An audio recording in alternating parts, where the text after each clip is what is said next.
Hi, I'm Kristen Finchbeiner, Executive Director of Moms Rising, and I'm also a co-founder. We co-founded Moms Rising in May of 2006 with just a handful of members. And through mom telling mom, caregiver telling caregiver, person telling person, we've grown from that handful of members to over 1 million members today, with members in every state in the nation, including tens of thousands in Washington state. Our mission is to increase family economic security, decrease discrimination, and build a nation where everyone can thrive. And we have learned that the voices, the story, the power of people raising their voices can make big changes. We learned that in Washington state, where we helped pass one of the nation's strongest paid family medical leave bills. We learned that in our nation's capital, where we helped protect the ACA, the Affordable Care Act, from being overturned not once, not twice, but 3 times, when all of the opposition was stacked against us in the leadership in the U.S. House, the U.S. Senate, and the Oval Office. We have shown again and again that your voice, your power, sharing your experiences with elected leaders makes real change happen. So we're thrilled and so thankful that you're here with us today. And we have a lot left to do on our to-do list so that we can lift families and our economy. And we're thankful that you're bringing your voice to making the transformative changes that we all need today and every day. Hola, ¿qué tal? Les saluda Xochitl Oseguera, vicepresidenta de Mamás con Poder, el programa de latinas de Moms Rising. Yo empecé a trabajar en Moms Rising como voluntaria, haciendo ediciones a traducciones y también apoyando en los eventos locales en mi área. Nosotros como latinas tenemos un poder enorme porque organizamos las comunidades, vivimos en comunidad, estamos cuidando a nuestros papás y a nuestros hijos y también a nuestros parientes cercanos. Tenemos la oportunidad de organizar a nuestras comunidades. Y también no solamente tenemos el poder económico, sino el poder político. Porque más de 800,000 latinos cumplen 18 años cada año. Entonces vamos a tener una fuerza electoral enorme. Y así podemos exigir cambios que van a beneficiar a nuestra comunidad. Nosotros, como fuerza política y económica, debemos exigirle a los funcionarios públicos los cambios que van a hacer para apoyo de nuestros hijos y de nuestras familias. Por eso las invito a que se unan y a que organicen a su comunidad. Muchas gracias.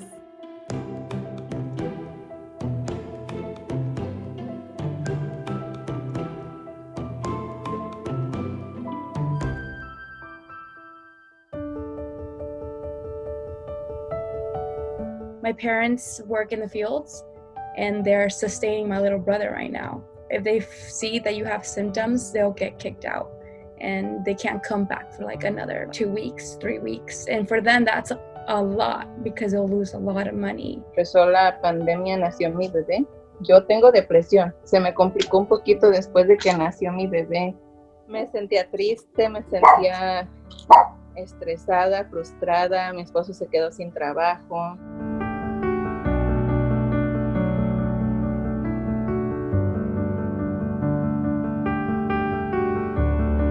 Menos de una semana, yo tenía que casi perdí todo y tenía que hacer una decisión de moverme con mi hermana porque no sabía cuánto iba a durar o qué es lo que iba a pasar. No he tratado de buscar trabajo por el sentido de que tengo miedo que si algo me puede pasar a mí y traerlo, y mi hermana tiene 2 niños pequeños.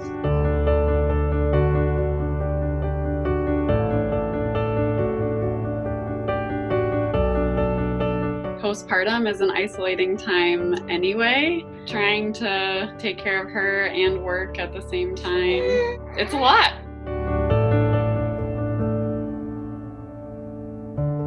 We're a community that cares about each other, and even before sometimes our own needs, we're like, okay, how can I take what I have and share it? Aún así, ahora que dieron el beneficio de las estampillas, le compré mandado a varias mamás que no pudieron aplicar. I'm a CNA certified nurse assistant and I work in home care. I had to make that choice. Try to take my daughter to work with me, trying to assist her with her schoolwork on top of trying to meet the client's need within the client's home. And then my house had got burnt out, so I was displaced for some time. And then come March, we finally found a place, but then everything shut down. It was just me and my 11-year-old daughter moving things to a third floor apartment. So that was really rough. My body started shutting down. Not to mention through this, I'm having to deal with a mother who's battling stage 4 lung cancer. So we're dealing with that. I didn't have that childcare to help with my daughter. I've been here before and I know I'll make it through. So my baby comes first, my health comes, her health comes first. And I just had to let it go.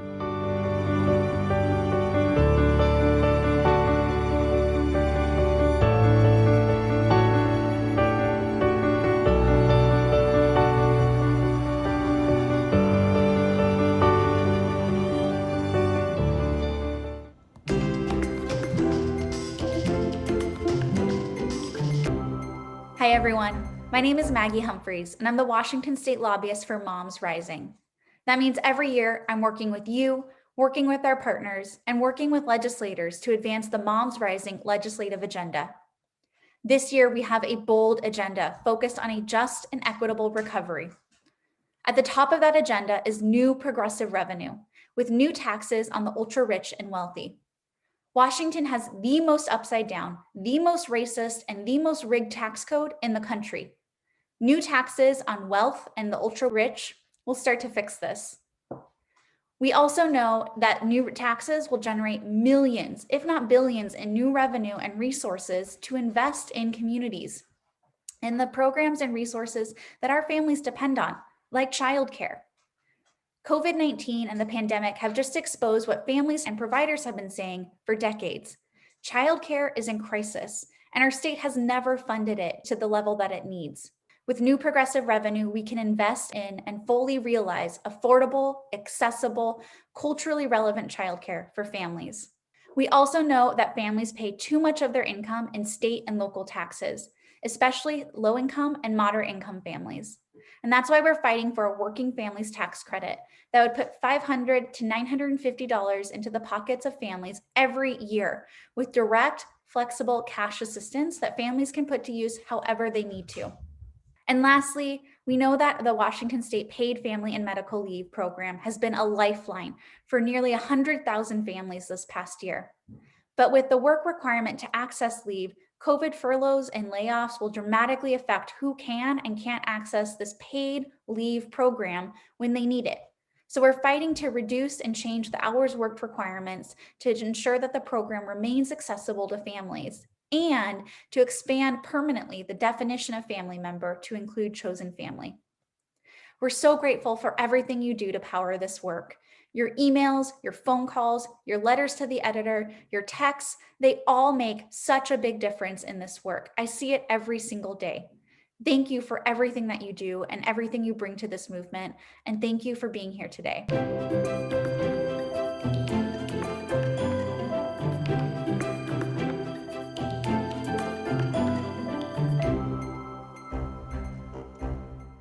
Washington families are in crisis right now and struggling to make ends meet. Our state is also in crisis, with lawmakers in Olympia facing an enormous deficit. How did we get here? The COVID-19 pandemic is only part of the answer. Did you know that working families pay almost 6 times more of their income in taxes than the wealthiest in our state? Or that giant corporations have rigged the tax code so that they pay the least, while we pay the most? These tax breaks for the ultra-rich have led to years of cuts in our social safety net, and families were falling through long before COVID struck. But COVID has made the consequence of these cuts more visible to us all, especially the consequences of years of underinvestment in childcare.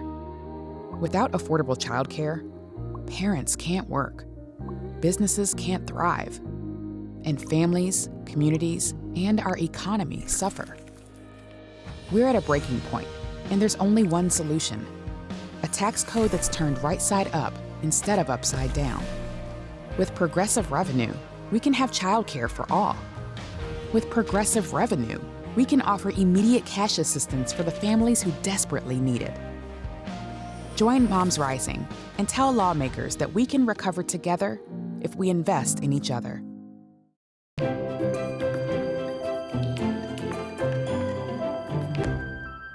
Hi, I'm Skylar Toll, and I'm a member of the Moms Rising team here in Washington, based in Seattle. I'm here to share about the power of storytelling and the importance of each of us share our own story, so that we can describe to lawmakers together as a group about how policy and budget decisions that they are making in Olympia are influencing families back home and the districts. As a mom, parents, and caregivers, we're really making changes every day, from changing diapers, managing sibling conflicts, serving snacks at school, or getting a second opinion from a doctor. We're constantly advocating for the sake of our kids and our loved ones. We're also incredible change makers and advocate for policy change to make our state and country a better place for children's moms and families. One of the ways we can advocate for change is through telling a story. Story change the direction and destiny of public policy.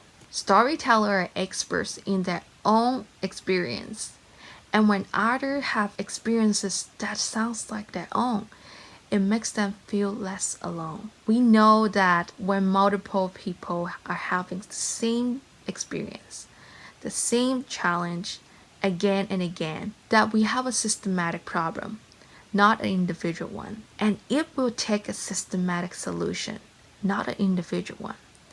Public policy falls short when it doesn't reflect the story of the people on the ground, especially families who are most impacted by, such as people of color, immigrants, and LGBTQ families. Storytellers and storytelling is how we win transformational public policy that lifts us all. You are the expert of your own experience. It's helpful to think about your story and how it connects to different issues ahead of time. Like everyone, your story probably has a lot of details and may connect to more than one issue area. It's helpful when telling your story for a call to action, whether with the legislator or the news media. Stories are also our own, and consent is important. We can tell our own stories, but not others. There are reasons why some may not want to or can't share their own stories. Trauma, safety, non-consensual emotional labor, or fear of retaliation from an employer. You can practice powerful storytelling. It can be helpful to think of it in chunks. Chunk number 1 could be, what's the content? Number 2, what's the challenge? Number 3, what was the outcome? Also, what's the call to action? Here's my story. My name is Roshana Reynolds, and I am a new mom and a new wife, and I just had a baby that has a very serious medical condition. I have been working as a teacher for a very long time, and as a strong Black woman, I have fought for everything that I've earned in my life, and I'm still struggling. I can't afford childcare for my son. The preschool that I worked at was so expensive, even with a teacher discount, I still wouldn't be able to have my son go to childcare. My husband works, we only have one income, and we're doing the best that we can for ourselves to provide for our family. My story is different. It's unique, but it's also powerful. We are all storytellers. It is how we relate to one another as neighbors, as friends, as family, as moms, and as parents. Storytelling is a key part of how we push movements forward. Whether it's during a protest or a committee hearing, stories are at the heart of people-powered movements. Remember, together we are a powerful force of women and families. Thank you.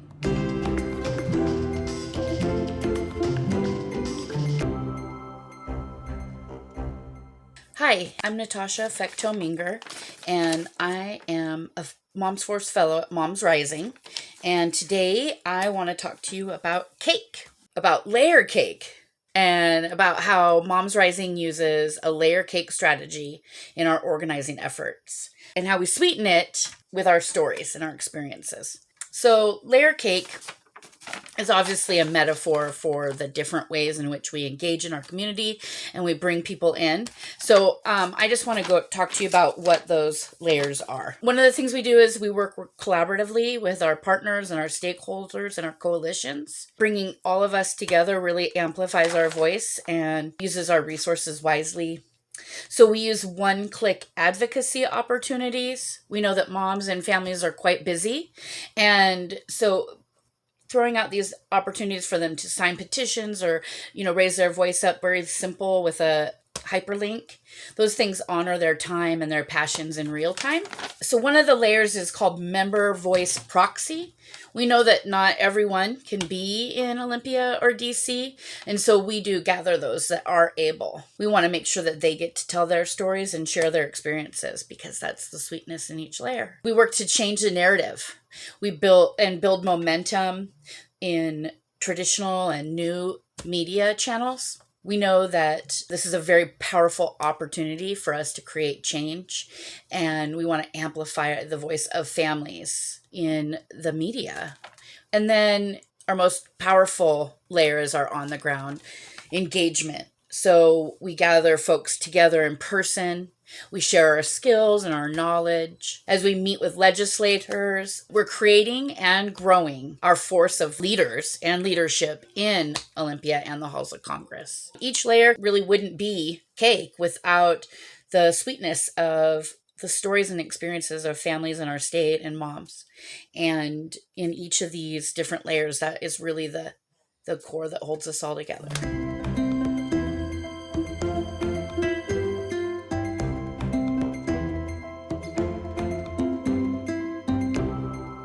Hi, my name is Emysia Smith. I go by Emysia. I'm a community queen. That means that I have my hands and I'm active in all kind of policy arenas, education, advocacy, justice reform, anything that is, in the ecosystem, really that support children and families. I have a background, master's in public administration from the University of Washington. I've been in Olympia doing child and family advocacy and justice reform advocacy, for a number of years, at least 12 years. I brought my children to Olympia and they're really involved in learning about the advocacy work. I have a small business called Colorful Communities, where again, I provide services to families around justice reform and education advocacy. And I am just happy here today to support you and your learning about being a great advocate. Siobhan? Thanks, Emysia. My name is Siobhan Ring, and my background is in community organizing and public policy advocacy. I've been fortunate to be doing that work for a really long time, about 20 years, and about 12 years really focusing on state-based public policy advocacy, focused around child and family wellness issues, equity, and opportunity. And I am currently working as a consultant. I do strategic organizational development, capacity building, leadership development, and advocacy training like this as a consultant to social and racial justice organizations. And I am so happy to be here with my colleague Emysia and with all of you. So I'm going to jump right in. I'll tell you what to expect in this video, get us started with some basic civics lessons, and then Emysia will take us through learning how a bill becomes a law and just some tips and lessons about how to bring your leadership to advocacy. So here in this short video, we're going to cover some of the basics of how the legislature works, how to find, who your legislators are who represent you, how laws are made, and then how to bring your leadership into public policy advocacy to create the world that we dream of and imagine for ourselves, for our communities, for our kids, for future generations. This will be more dialogue than presentation. Emysia and I will talk together about what we've learned through our experiences. So just a very brief civics lesson, taking us back to probably something we might have learned in school, or we might never have learned this, but we have the capacity to learn it together. The very basics of our Washington State Legislature. So in our legislature, we are represented by members of the House and the Senate. Washington State is divided into 49 legislative districts. Each district has 2 representatives and 1 senator. So that's 3 legislators that represent us in our district. And legislators represent everyone in their district. They don't only represent those who voted for them or people who have the right to vote or people with documentation. They're charged with representing the whole of their district. That includes children, even though children cannot vote. Another key part of how Washington State Legislature works is that we have what they call a part-time legislature. So it meets for a short period of time each year to do the work of passing legislation and the budget. In odd years, it meets for 105 days, and even years for 60 days. Those longer sessions in the odd years include the development of the 2-year budget, what they call the biennial budget. And within each house, you'll hear more about this from Emysia, legislators are organized into committees that are focused on specific issues. So that's the basics. If you don't know what district you're in or who your legislators are, we do have a resource for how you can find that. There is a website for the state legislature. It's that's leg.wa.gov. And if you go there, you can actually put in your own address into this district finder and through that, get the information about who your legislators are. For example, if you put in your address and you find that you're in District 5, a little box will pop up. It'll show you who your legislators are, and you can even click on their names to find more information. So now you're started. You know a little bit how the legislature is organized. Now, Emysia, will you take us through how a bill becomes a law? Just a quick little follow-up that Siobhan just shared about finding your legislators, and you can click to learn a little bit more about them. I really encourage you to find a detail or a fact or something that connects with you or something in your community so that when you do reach out to your legislators, it'd be a great conversation starter, a great way to just demystify and break the ice of moving into your advocacy. I also just wanted to share how a bill becomes a law. So Siobhan has shared about there being a House and a Senate.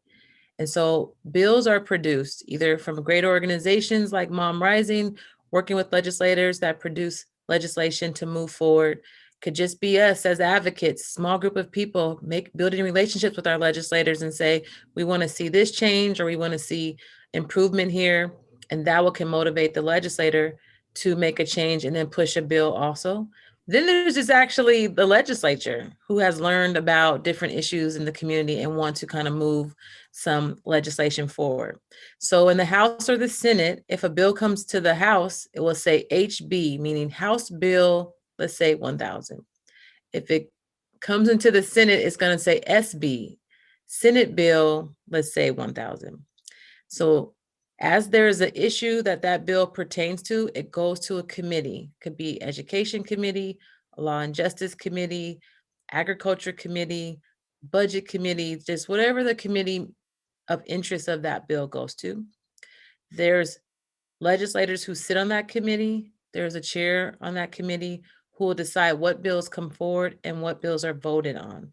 So if it's a bill you're interested in, you have a great opportunity to sign in and testify, or you can sign in for support or not support and just type in a message of your reason for support, or you don't have to write anything. You can just sign in that I'm for this legislation, meaning pro, con because I'm not, or there's other, and you can share your concerns around why you didn't choose either or.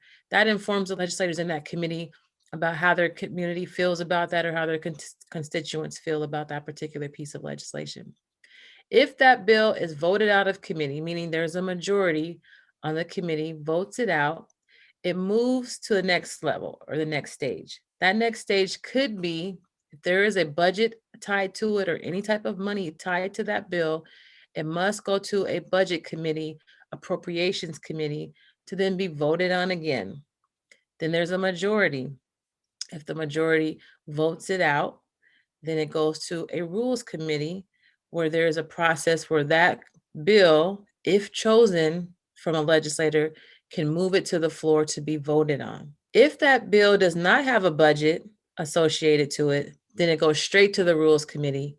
And again, there's a process there where that bill is then pulled out and called by the chair of that particular committee onto the floor where the full, if it's in the Senate, the full Senate can vote, which you would need a majority, or if it's in the House, the full House can vote, where you would need a majority. And that majority just means 1 vote of the majority. You don't need 5 of the majority, just 1 vote. So then it takes the time that it has to be voted on. If the majority votes on it and say it started in the House, then that process starts all over again in the Senate.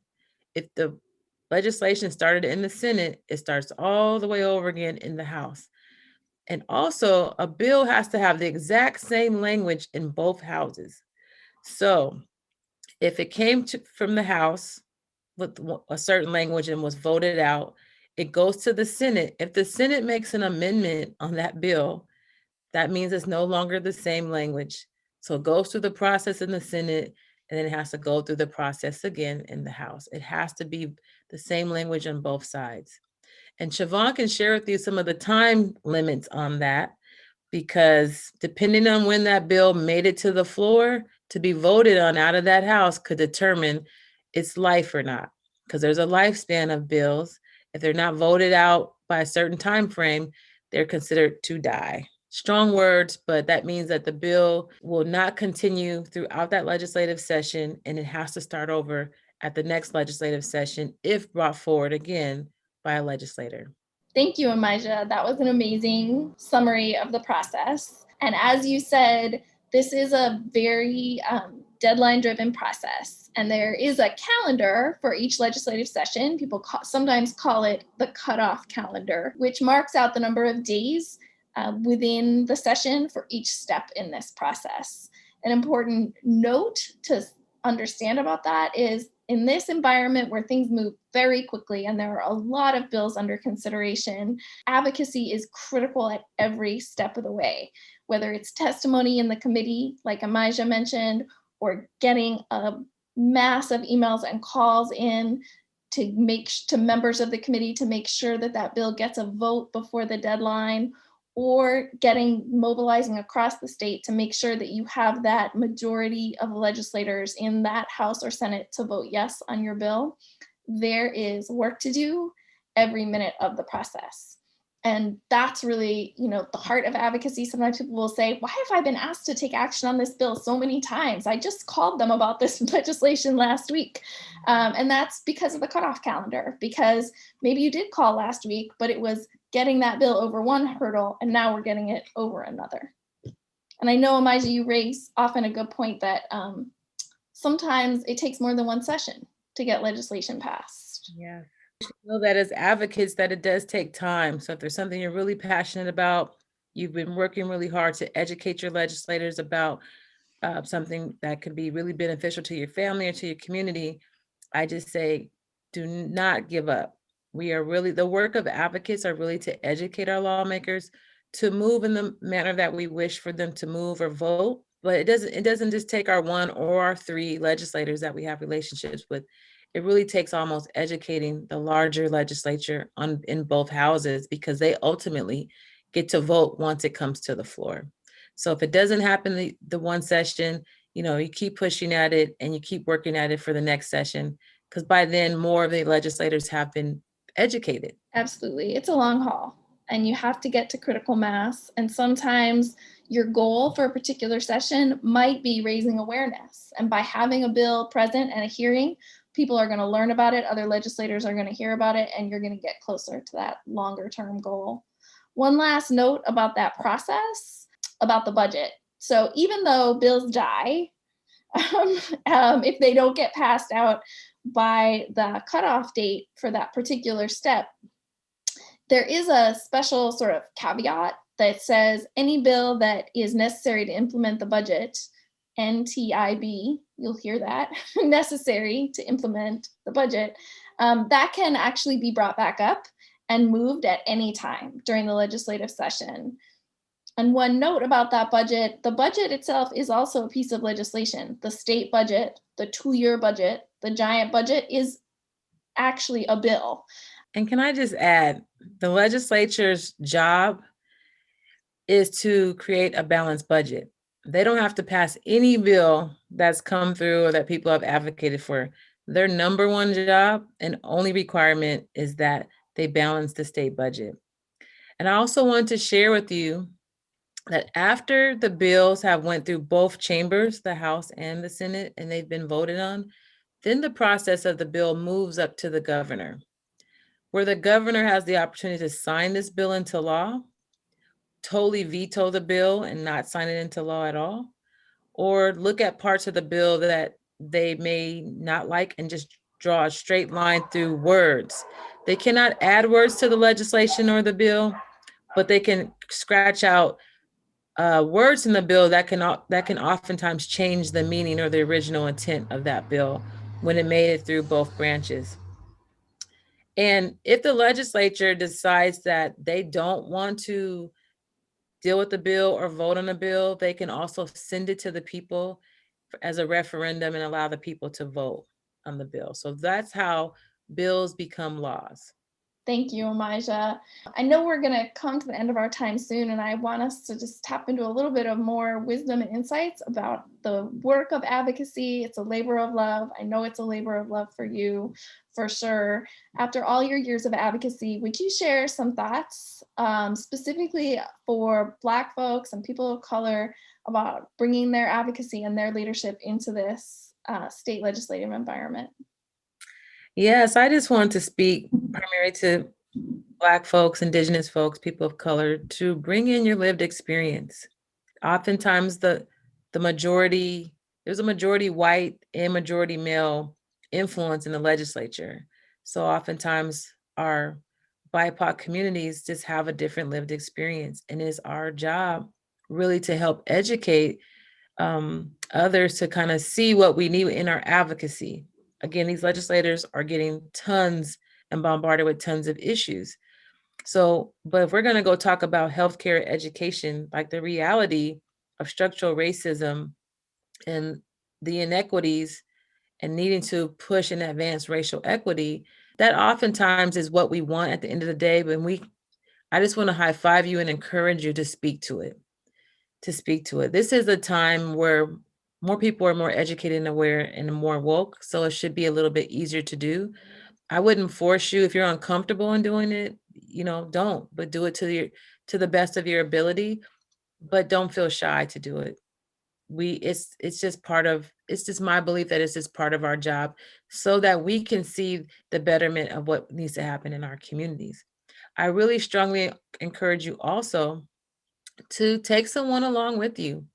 Even if it's a video meeting, a video testimony, have someone there with you, because it's kind of hard to speak to power. It could be a little bit intimidating. And we oftentimes think of these positions of our legislators of holding more power rather than seeing them just as everyday people as they are. They have a role in their position, and we also have a role because we're taking care of our communities just as they're helping to take care of our communities. So have someone there. So when it feels a little bit hard, check in, high five each other, encourage each other, and say you've done well.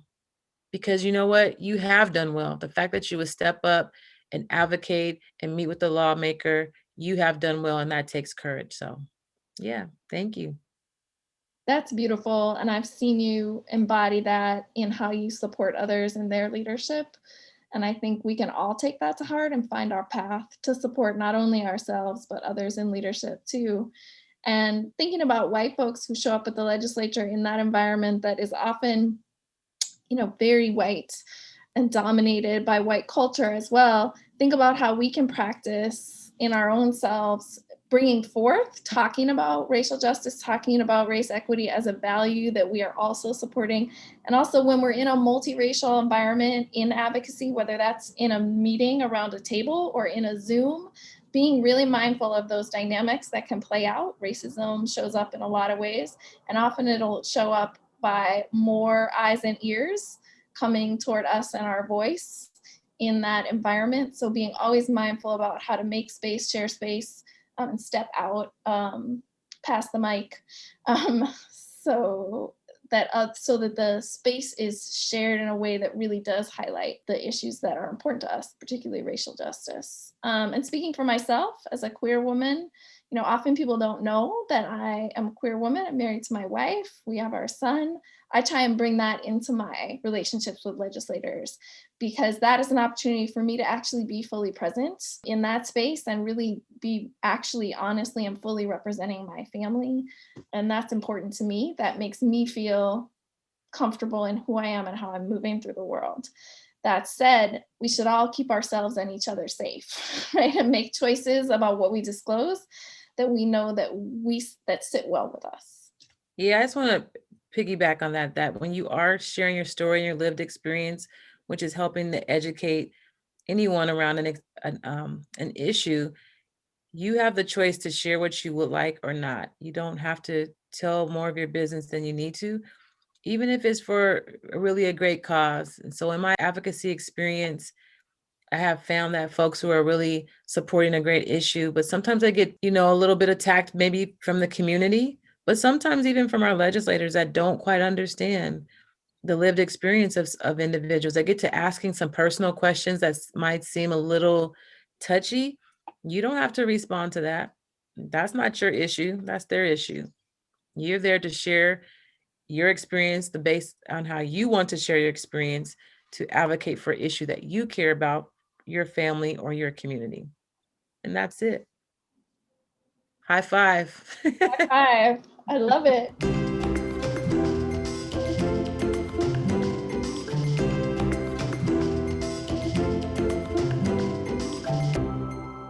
I'm Lina Acosta Sandal, psychotherapist and child development expert. I'm happy to be here today to talk a little bit about self-care. That word has been thrown around time and again in all these times that we have been living since the pandemic began back in March. So let's have some clarity about what exactly does that mean for parents. Because for most parents out there, every time you hear the word self-care, you probably just crack up and it may make you just a tad bit angry. So let's talk a little bit about what you can do that is very practical and doable as a form of self-care that doesn't take a bathtub or a day at the spa. Well, the first thing that we need in self-care is acceptance. Acceptance that this is an unpredictable time. This is very important for decision making. A lot of us at this time have been feeling stressed and anxious due to having to make these decisions that truly don't have the easiest of answers. It's also so upsetting that decisions like going to the park or sending our children to school all of a sudden feel so dangerous. So it is important to accept the unpredictability of what we are living. And something that we can do that's practical is in these decisions that we are making, give yourself a date. I have made this choice about this decision for the next 2 weeks, and I will not look at this choice or this decision for the next 2 weeks, right? Because what happens is you make a decision and then your mind starts rummaging. Your brain starts talking to you, telling you that you made a bad choice. In those moments, when those bubbles of you made a bad choice pop up, you remind yourself, nope, I told myself that I would stick to this decision for the next 2 weeks. This is also really important, being that in these pandemic times, information changes quickly, especially the medical information. So that's a great way to accept uncertainty. It's also important to accept our mistakes. Now, this is important for us, the parent, but is invaluable for your children and your partner or any family members that you happen to be living with. When we accept our mistakes, we are more prone to learn from them. We are more prone to take a moment of pause and to wonder, hey, what did I do? Was that the best choice? It is very important to be able to ask ourselves questions when we make mistakes, rather than going into a critical tone in our mind. You are always so ridiculous, with the way that we speak to ourselves, and or blaming others immediately. Both of these stances will create more anxiety and more stress. So it is important to accept your mistakes. And this is true for your little ones. They make mistakes all the time. Teenagers, even worse. The more we learn to pause and wonder, hey, it's true. You totally messed that up, buddy. You didn't turn in your paper on time. But let's think about what you could do next time. It's a way better stance than telling them, you are so ridiculous and lazy. Next, what do we need to accept, more acceptance, the unproductive days and the productive days? This is perfectly normal in these times of the pandemic, when sometimes we wake up like we can take on the world, and other days we wake up like we can't even lift our heads off of the pillow. It is important to give yourself the grace on those unproductive days to just handle health and hygiene for yourself and your child. It's okay one day that your child doesn't sit with you doing Legos and having a deep discussion about feelings will not hurt them or traumatize them. So give yourself some grace. Notice that you're not very productive that day and just deal with hygiene and health in the decisions that you make for that day. And finally, do the brain diet. So what is the brain diet? Sleeping. Adults need anywhere between 6 and 9 hours of sleep overnight. Children 6 and older, including the adolescents, need anywhere between 8 and 10 hours. And young children need anywhere between 10 and 14 hours of sleep in a 24-hour cycle. Take care of sleep and you will take care of your brain. Exercise, move, walk around the block 30 minutes, 4 times a week. Meditate, slow down. And these things will help you and your brain feel better, feel healthier, and they're way more practical self-care than heading over to the spa. Who has money for that anyway?